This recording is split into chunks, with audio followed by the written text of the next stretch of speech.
In this class, we are going to see about graphs. A graph is a nonlinear data structure and it consists of nodes and edges.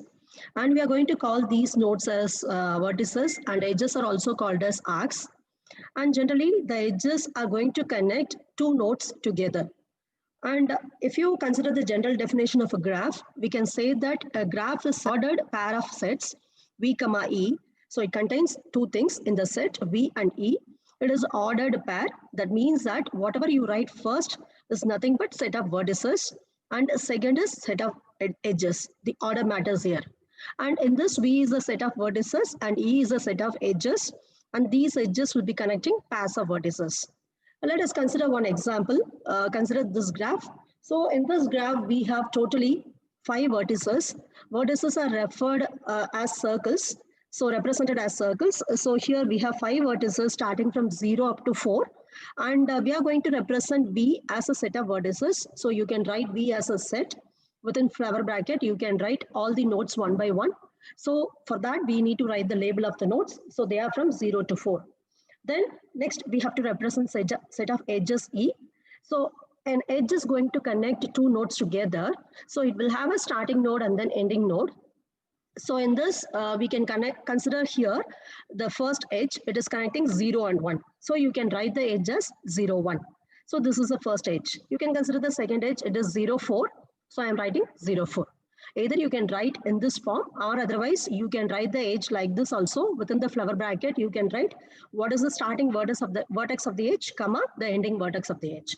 Now, let us see what is the difference between trees and graphs. It's a nonlinear data structure, and graph is also a nonlinear data structure. And we will say the tree is a collection of nodes and edges. Similarly, graph is also a collection of nodes, which are also called as vertices, and then edges. And coming to the main difference between tree and graph, tree is a hierarchical data structure. So what is the meaning of hierarchical data structure is, in trees, we have something called as parent-child relationship. Every node is going to have some parents and it will have some children. If you consider the root node, it will not have any parent. Similarly, if you consider the leaf nodes, they will not have any children. Other than that, all the internal nodes will be having parent as well as children. And in case of a graph, we will not see any hierarchical data structure like that. In case of trees, it consists of nodes having any number of child nodes. In case of a binary tree, every node is going to have 0 to maximum of 2 children, whereas there are some special trees also like ternary tree and so on, emery tree. If you consider binary, since it is bi, every node can have maximum of 2 children. Whereas if you consider emery tree, a node can have maximum of m children. And in case of binary tree, we have seen that at most we will have 2 children. If you consider the graphs, a node in a graph can have any number of edges. Why we are focusing edges here is children are generally connected to the parents by means of edges only in case of trees. So there the maximum limit is there. Whereas here in case of a graph, each node can have any number of edges. And then in case of a tree, we have a unique node called root, and all the nodes are reachable from the root. You can start from the root, you can go to any node either directly or otherwise through some other parent and so on. Whereas in case of a graph, we don't have any unique node called root in the graph. And if you consider the trees, between two nodes, there will be only one path possible. Whereas in case of a graph, you can go from one node to another node through multiple paths. And in case of tree, there will not be any cycle. We will see what is cycle later. Whereas if you consider the graph, a graph can have cycle. And generally, we will say that all trees are graphs. Because according to the rule of a graph, whatever is possible, that is possible in tree also. So all trees are graphs, but all graphs are not trees. What is the reason for this one is, in case of tree, there should not be any cycle. Whereas in case of graph, we can have cycle also. So if a graph is having a cycle, it cannot be a tree. So we will say that all trees are graphs, whereas all graphs are not trees. So this is regarding the comparison between trees and graphs. Now let us see the applications of graphs. Generally, we'll be using graphs to represent networks. Networks can be any type of network. For example, it can be a network which will represent the path in a city, if you consider Google Map, when you want to go from one city to another city, you are using the Google Map, and that is implemented by means of this graph data structure only. And also, if you consider any telephone network, if you want to see the connection between two different cities for the telephone connection, you can use the graph data structure to represent it. And also, the electrical distribution network can be represented by means of graph. So any network can be represented by means of graph.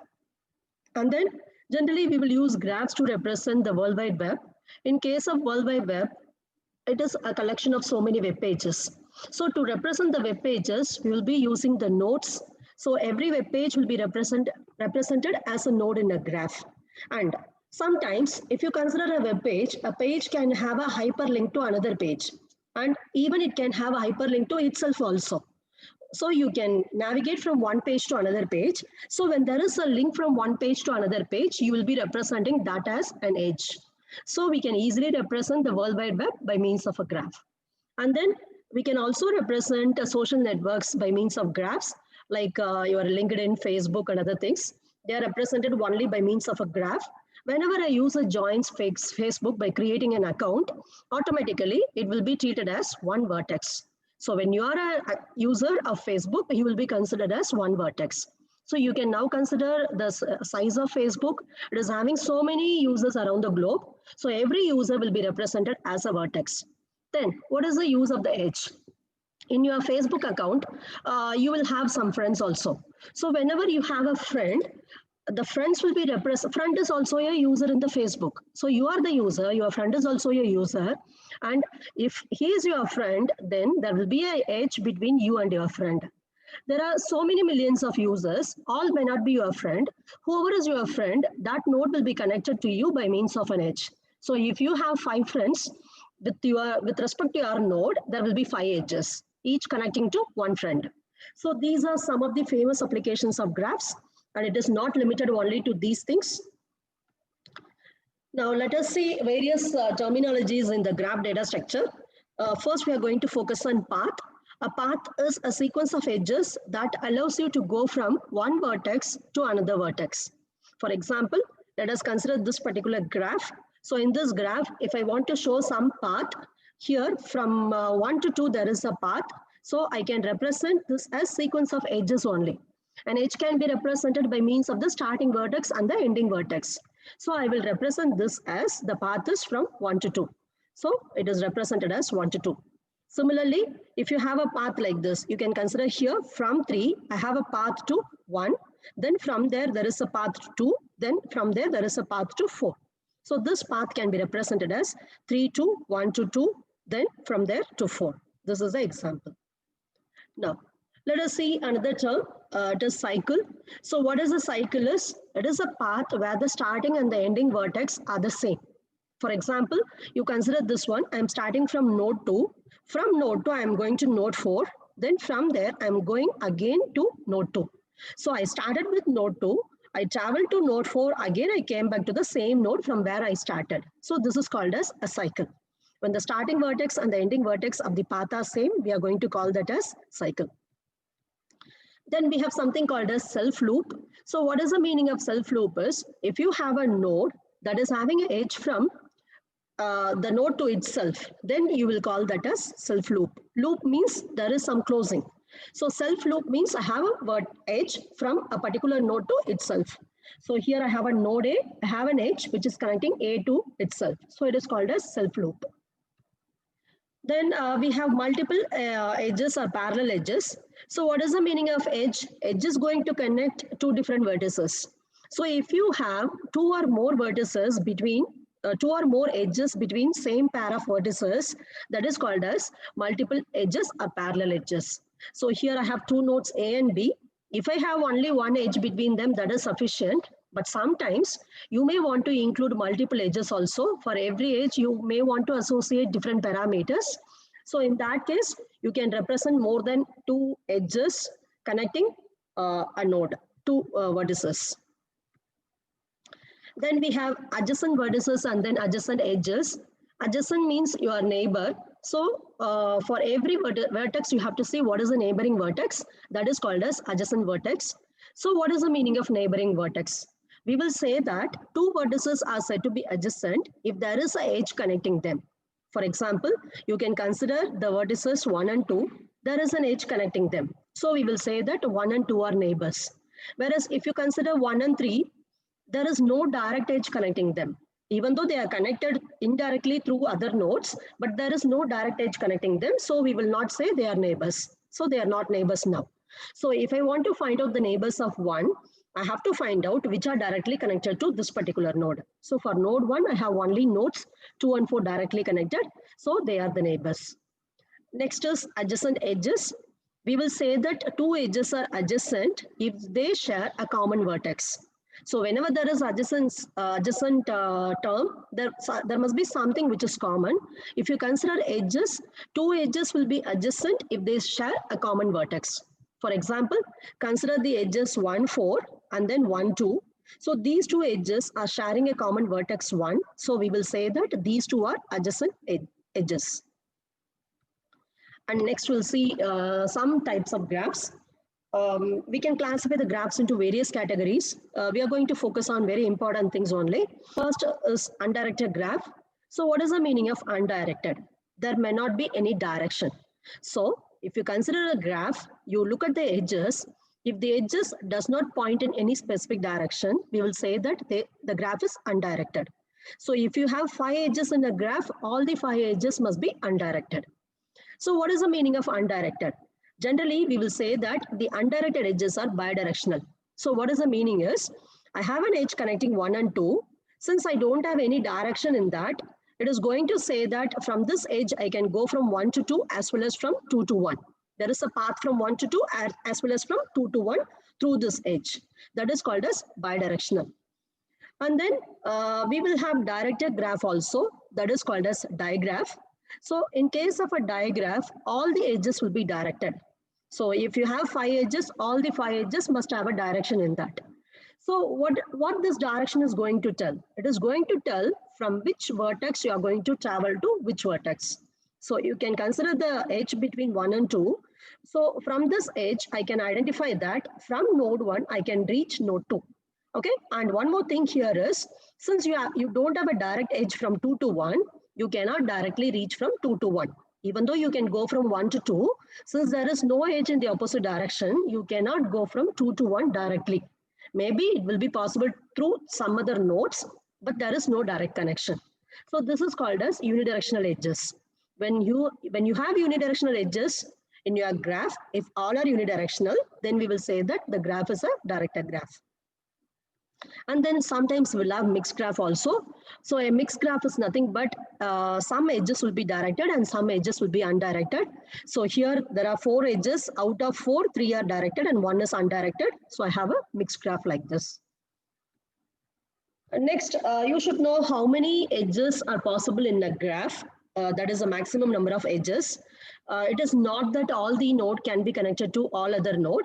And for example, if I represent the states in a, if I represent some cities in a state or something in a Google map, then there may not be some direct path from one node to another node. If there is a path, I will be representing by means of an edge.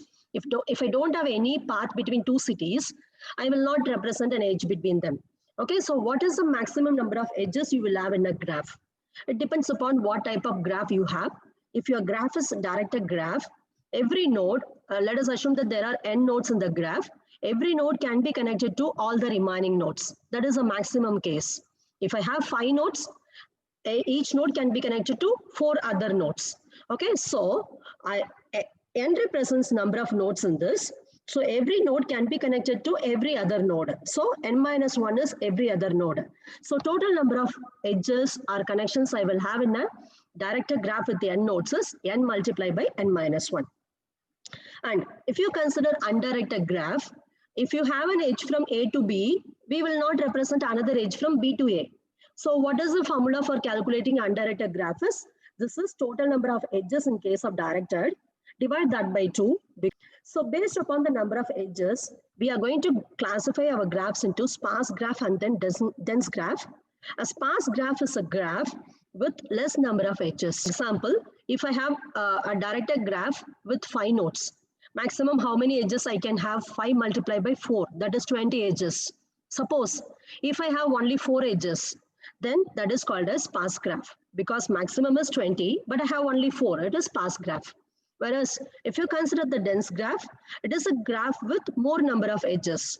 So almost, for example, if I have 5 nodes, maximum I can have 20 edges. Suppose if I have 16 edges, I can say that that is a dense graph. So this classification is depending upon how many edges you have in your graph data structure. Next is degree of a vertex. So when you represent a vertex in a graph, each vertex is going to have something called as degree. That is going to tell you how many edges incident with that particular vertex. For example, you consider this graph here. In this, I have 3 vertices A, B, and E. With respect to vertex A, I have 3 edges incident on it. So I will represent degree of A is 3. Then for vertex B, I have 2 edges. So it is B2. And for vertex E, I have totally 3 edges. So this is regarding the degree. And this is an undirected graph. So we are counting all the edges incident on a particular vertex. Whereas if you go for a directed graph, we will call the edges now as in degree and then out degree. Instead of degree, in case of a directed graph, we will call it as in degree and then out degree. Why we have 2 terms here is now we have the direction with respect to the edges. So what is the meaning of in degree now? So in degree of a vertex B is the number of edges which are coming into the vertex. And out degree is number of edges which are going out from the particular vertex. For example, in this graph, for node 1, one edge is coming inside and another edge is going out. So in degree is 1, out degree is 1. If you consider node 2, it is having in degree as 2 because there is an edge from 1 to 2 and another edge from 4 to 2. So in degree is 2, whereas one edge is outgoing from 2, it is going to 4. So out degree is now 1. Similarly, for node 3, in degree is 0 because none of the edges are incident on it. Both the edges are going outside only. So out degree is 2 now. And if you consider node 4, in degree is 2. One edge is from 3, another edge is from 2. And out degree is 1 because there is an edge from 4 to 2. So generally for undirected graph, we will call as degree where we are not going to consider any specific direction. Whereas in case of a directed graph, we will call it as in degree and then out degree. Then we have a null graph. So null graph is generally not going to have any meaning because it is a graph whose edge set is empty. So you will have vertices in the graph there, but there will not be any edges. That means that imagine that you have cities in a country and there is no road between the cities connecting them. Then we have something called as a trivial graph. Trivial graph is a graph having only one vertex. So we will say that this is the smallest possible graph in any network. Then based upon the connection among the nodes, we can have another category of graph that is called as strongly connected graph.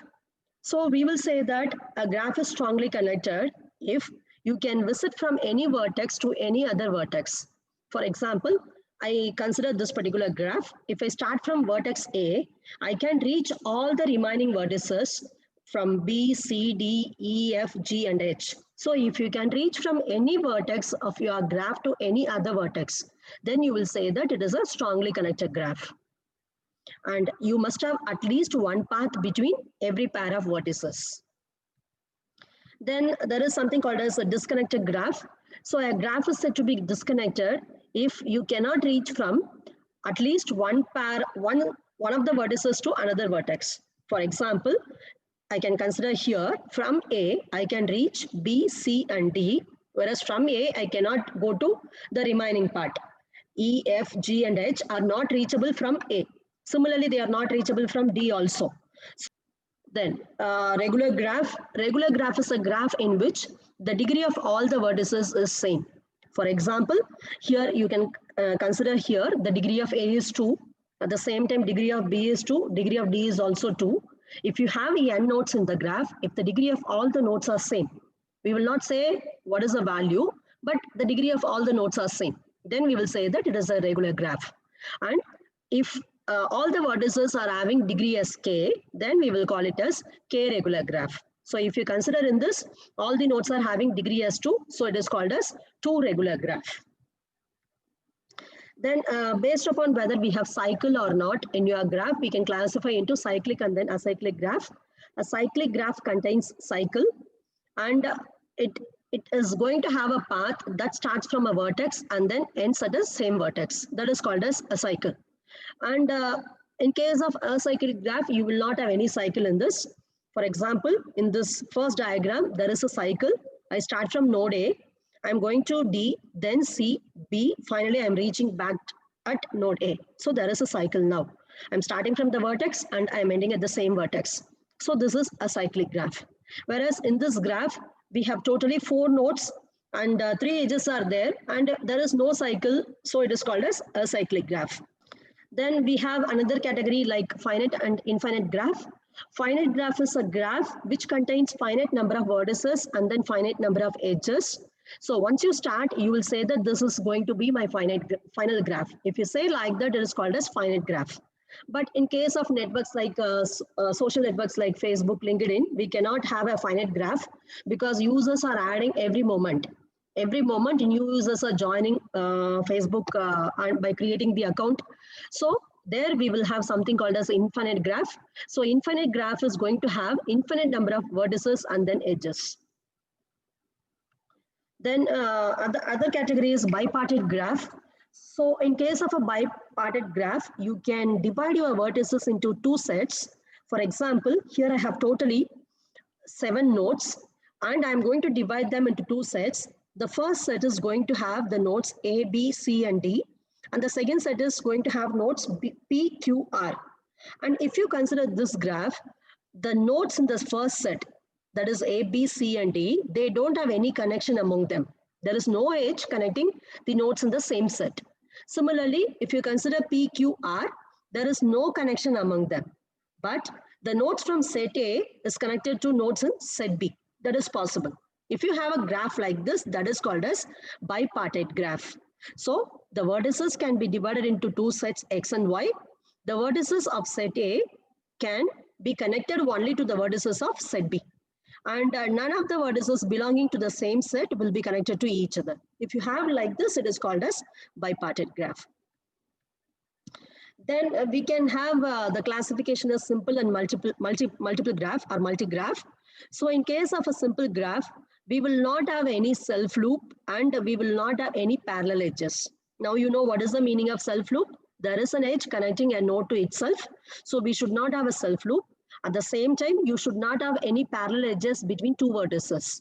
If you have a graph like that, that is called as simple graph.